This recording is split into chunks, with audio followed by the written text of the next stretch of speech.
안녕하세요. 시흥 능곡고등학교 생명과학 수담당 김민환입니다.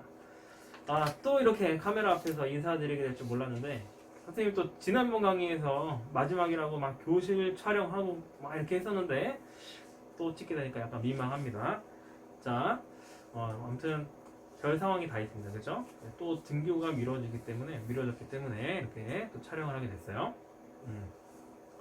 자, 우리 이제 광합성 내용 이어갈 건데요. 광합성 내용 여러분들이 상대적으로 좀 어려울 수 있습니다. 왜냐면 앞에 또 세포부터 배운 상태이기 때문에 헷갈려요 이제. 그렇죠? 그냥 따로따로 배우면 차라리 쉬운데. 그래서 좀 천천히 진행하도록 할게요. 그래서 광합성 어차피 우리 뭐 시험 범위 광합성까지인데 진도 많이 나갔습니다. 그렇죠? 그래서 광합성 세 타임으로 쪼개서 진행하도록 할 겁니다. 그래서 오늘은 엽록체 구조와 기능 광합성의 전 과정. 그래서 프린트로는 일단 41페이지부터 하도록 하겠습니다. 교과서는 88페이지입니다. 자, 거기 보면은 엽록체의 구조와 기능. 자, 여기 이제 틸라코이드가 겹겹이 쌓인 구조물 뭐라고 할까요? 그라나라고 하죠. 그라나고요. 엽록체의 기질 부분이다. 기질이라는 게 뭐예요? 어떤 구조물에서 넓은 액체로 된 영역을 얘기하는 겁니다. 그렇죠? 지금 엽록체에서는요, 여기 지금 이 부분들, 그렇죠? 이런 부분을 기질이라고 하는 거예요. 기질은 뭐 미토콘드리아에서도 있었죠? 내막 안쪽 거기가 넓으니까. 그걸 스트로마라고 한다. 자, 그다음에 이제 그라나에서 포함되는 물질들을 쭉 보니까 관계. 이거는 이제 다음 시간에 선생님이 자세하게 언급을 할 겁니다. 관계가 있고 광합성 색소들이 있어요. 이런 것들이 색소예요. 전자 전달 효소 복합체도 있고 ATP 합성 효소 이런 것들이 그라나에 있는데 정확하게는 그라나에 어디에 있냐면요. 그라나 이게 지금 그림 보세요. 그라나에 틸라코이드 막에 있습니다. 틸라코이드 겹겹이 쌓인 게 그라나죠. 그렇죠? 그래서 틸라코이드 그라나 그냥 같다고 보면 돼요. 뭐 그거를 시험 문제에서 뭐가 틀렸네 맞네 그거 구분 안 합니다. 어쨌든 이 그라나 막 또는 틸라코이드 막에 이렇게 있어요. 이런 것들이 다 아시겠죠? 그 다음에 여기서는 명반응이 일어나요. 비에너지를 흡수해서 화학에너지로 전환이 됩니다. 광합성은 크게 두 단계거든요. 명반응과 탄소 고정 반응. 그래서 그게 이제 공간적으로 구분이 돼 있다. 그 정도 일단. 그 다음에 스트로마는 DNA, RNA, 리보솜을 포함하고 있기 때문에 자체적으로 증식이나 어떤 유전 물질을 만들어낼 수가 있습니다. 단백질 같은 걸 만들어낼 수 있습니다. 그렇죠? 자체적으로 증식도 되고 단백질 합성이 가능하다. 그렇죠? 그다음에 이제 뭐 녹말 각종 효소들이 있어서 탄소 고정 반응을 일으킨다. 그렇죠? 이 효소들은 이제 탄소 고정 반응을 일으키는데 관여하는 효소들이겠죠? 탄소 고정이 뭐냐면 자, 이산화탄소를 얘기하는 건데 이산화탄소 기체에 있죠 지금. 근데 이거는 우리가 뭐 어떻게 활용할 수가 없어요. 이거를 활용하려면 어떤 물질로 전환시켜줘야 되는 과정이 있는데, 그쵸? 이 움직이는 기체를 어떤 물질로 바꾸는 과정이 있는데 그거를 고정이라고 하는 거예요. 아시겠죠? 그래서 이산화탄소를 고정시킨다. 그래서 뭘로 만들어요? 포도당으로 만듭니다. 그런 내용들을 우리가 배우게 될 거예요. 그래서 그림 보면 되고 외막 내막이 있고요. 그 다음에 이제 틸라코이드 막이 또 있죠. 이렇게. 3중막이라고는 안 했어요. 2중막으로 칩니다. 그 다음에 왼쪽 흡수 스펙트럼과 작용 스펙트럼 내용을 한번 보도록 하겠습니다. 스펙트럼이 뭐냐면 빛이 있죠. 빛. 흰색 빛. 그죠? 흰색 빛을 쫙 놔두면 어떻게 돼요? 무지개 색깔이 나오죠? 다양한 색깔의 빛이 쫙 나오게 됩니다. 이걸 스펙트럼이라고 하는 거고 빛을 분산시킨 게 이제 스펙트럼이고 각각의 빛은 파장이 다 달라요. 그러니까 빛의 파장이다 그러면 이제 색깔을 의미하는 겁니다. 우리 이제 좀 배운 사람들이니까 빛의 파장 그럼 색깔과 똑같은 거예요. 그 각각의 색깔별로 빛의 파장별로 각각의 엽록소나 또는 다른 색소들이 빛을 흡수하는 색깔이 다르다 이거죠. 그렇죠? 자기가 흡수하기 좋아하는 색깔이 정해져 있다 이겁니다. 엽록소 A를 보니까 엽록소 A는 제일 왼쪽과 제일 오른쪽의 빛들을 좋아하네요. 그렇죠? 그래서 뭐 청자색광, 적색광 이렇게 그냥 얘기를 합니다. 엽록소 B는요, 그것보단 조금 더 안쪽으로 모인 빛들을 좋아해요. 그래서 엽록소 A보다 좀 오른쪽, 여기보다 좀 왼쪽. 그렇게 기억을 하면 돼요. 자, 일단 그것까지 살펴보고, 그럼 엽록소 A와 B는요, 어떤 빛들을 좋아해요? 어떤 빛들을 흡수해요? 청자색광과 적색광을 흡수하죠? 그럼 싫어하는 빛은 뭐예요? 이 녹색 영역의 빛은 흡수하지 못합니다. 아, 그래서 식물이 뭘로 보여요? 녹색으로 보이는 겁니다. 맞죠? 자, 식물이 녹색으로 보인다고 해서 녹색을 좋아하는 거예요? 아니죠. 싫어하는 거죠. 자, 자기가 흡수하지 못하고 튕겨냈으니까 우리 눈에 녹색으로 보이는 겁니다. 그쵸?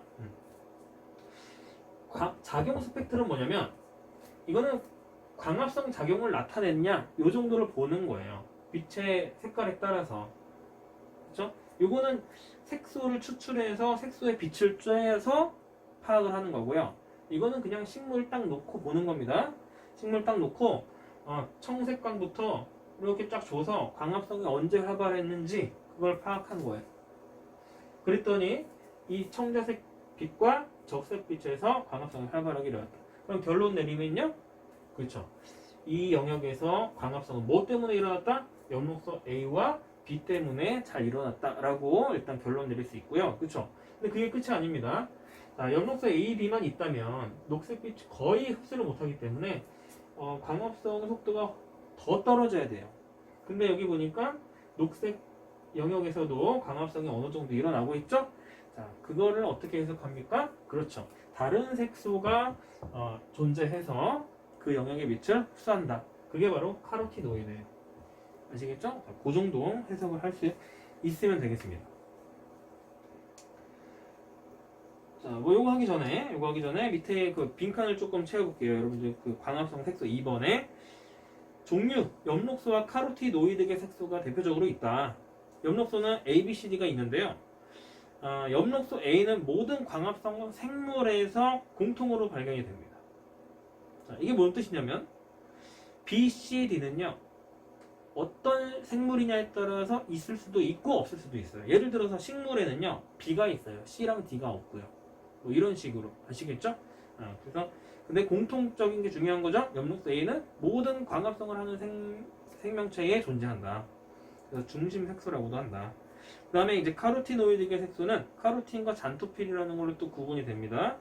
자, 얘네들은 빨간색, 주황색, 노란색 등으로 나타내요.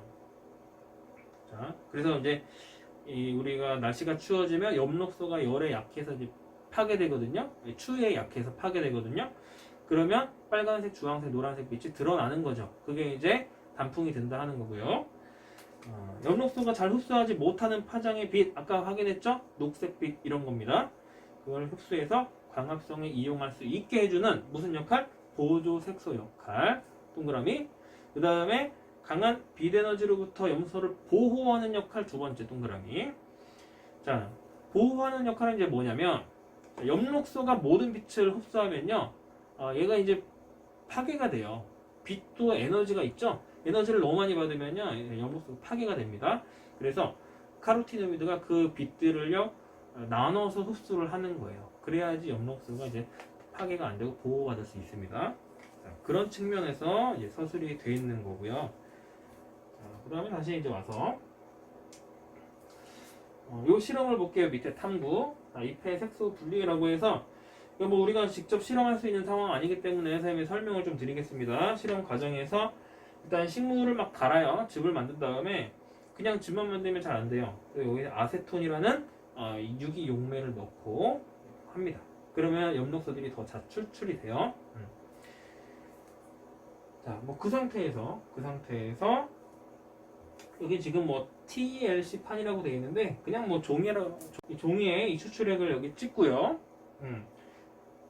자, 근데 여기서 이제 주의사항 몇 가지를 알려드릴게요. 실험상. 우선은 여기 전개액에 닿으면 안 돼요. 원점이. 전개액보다 위쪽에 찍어야 됩니다. 위쪽에 오도록. 아시겠죠? 그래야 이 물이 아닙니다. 전개액이 쭉 번져갈 때 얘가 쭉 따라서 번져갈 수 있도록. 잠겨버리면요, 이 안에서 그냥 풀어져 버려요. 그쵸? 그렇겠죠? 그래서 실험이 잘 안 될 거고, 이 뚜껑도 꼭 닫아줘야 되는 이유는 이 전개액이 증발해서 끝까지 못 올라오고 멈추는 경우가 있을 수 있기 때문에 증발을 막는 용도로 뚜껑을 씁니다. 가끔 이런 것도 물어보거든요. 실험상에서. 우리 실험을 하지 않기 때문에 선생님이 설명을 하는 겁니다. 자, 그래서 기다려요. 이렇게 기다리면 쭉 번지면서 딱 올라오겠죠. 그래서 만약에 여기서 딱 기다렸는데 여기까지 올라오고 딱 종료가 됐어요. 거기 한계선을 용매 전선이라고 하는 거고요.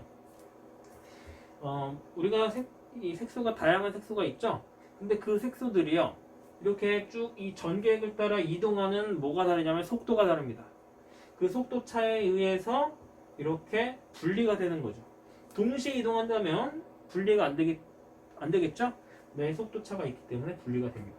그 속도 차가 나타난 이유가요, 여러분들 그 밑에 분석에 뭐 이상한 공식이 있죠? 그 공식 밑에 있어요. 거기에 자, 전개율은 각 색소의 분자량에 따라 또는 전개액에 용해되는 정도에 따라 또는 전개액과 전개지에 이 붙는 흡착되는 정도의 차이, 이런 것들에 따라서 이렇게 분리가 된다. 그런 내용들. 자, 그럼 바로 위로 올라가서요. 그럼 전개율이라는 게 이제 다음과 같은 공식을 사용해서 구할 수가 있는데, 원점에서부터 용매 전선을 먼저 길이를 잽니다. 그걸 분모에 놓고 그 다음에 구하고자 하는 이 색소까지 거리를 분자에 넣고 구하면 돼요. 그래서 얘네들의 그 전개율은 정해져 있는데 외울 필요 없고요. 단 여기서 공부해야 되는 건요, 이 순서입니다. 카로틴, 잔토필, 엽록소 A, 엽록소 B, 요 순서대로 나와요. 아시겠죠? 그거 공부하면 된다. 자, 나머지 한번 읽어보면 될 것 같습니다. 자, 이런 식으로 분리한다. 이렇게 분리하는 방법의 이름은 뭐라 그래요? 중학교 때 배웠는데 크로마토그래피라고 하죠. 크로마토그래피. 자, 그 다음에 이제 광합성 과정으로 넘어갈게요. 넘어가기 전에요, 엥겔만의 실험을 여러분들 한번 보세요. 별거 아닙니다. 그쵸? 광합성 과정 식은 이렇게 된다.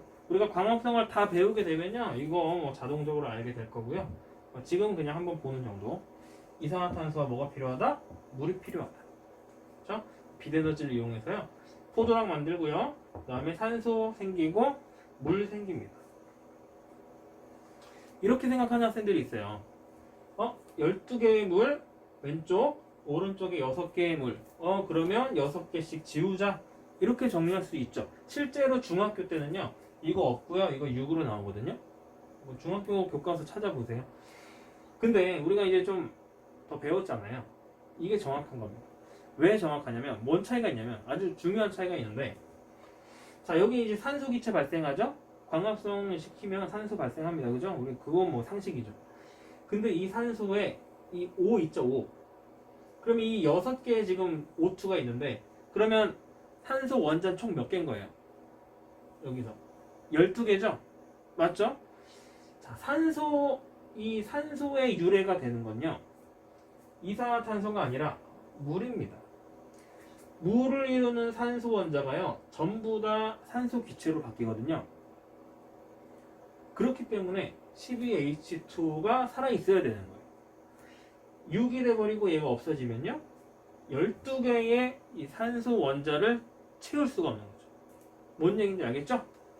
자, 12개의 여기 그냥 여러분들 형광펜 있으면 5 이렇게 칠해놓고, 여기도 5 이거 칠해놓으세요. 이 12개가 그대로 이렇게 6O2로 갑니다. 아시겠죠? 그 차이점이 있는 거예요. 자, 그 다음에 광합성 단계. 광합성 단계 아까 2단계로 나눈다 그랬죠? 자, 빛에너지를 흡수하는 단계와 그 다음에 포도당을 합성하는 단계로 구분이 됩니다. 이 단계를 뭐라 그래요? 명반응. 빛에너지를 흡수해서 물을 분해해가지고 또 탄소 고정 반응이 필요한 에너지가 생깁니다. 반응 장소, 엽록체, 그라나, 또는 좀 칸이 길죠? 틸라코이드 막, 이렇게 적어주세요. 틸라코이드 막. 과정. 물이 빛에너지에 의해서 산화는 분해 개념이라고 했죠. 분해돼서 산소가 방출이 되고, 자, 처음 보는 녀석인데요, 비슷한 건 우리가 배운 적이 있습니다. NAD 플러스요. 세포호흡에서 등장하는 조효소였죠. 똑같은 역할을 하는 거예요. P만 더 붙었을 뿐입니다. 그래서 사실 이 P가 그 P는 아니지만 선생님은 공부할 때 광합성이죠. 빛, 그리고 우리 사진 찍을 때 빛이 필요하잖아요. 그래서 포토. 그래서 그 P를 연상해서 선생님은 P가 붙으면 광합성 과정에 등장하는 조효수다라고 공부했었어요. 뭐 이렇게 안 해도 나는 안 헷갈리는데 하면 뭐 그냥 외우면 됩니다. 근데 세포흡하고 광합성 우리 동시에 배운 상황이기 때문에 헷갈려요 많이. 그죠? 그래서 그렇게 기억을 하면 되고 역할은 똑같습니다. 얘가 전자를 얻으면 NADPH로 돼요. 그럼 전자 몇 개 얻은 걸까요? 2개 얻은 거죠. 자, 이거 이해 안 되는 사람은 세포흡 다시 공부해야 됩니다. 그죠?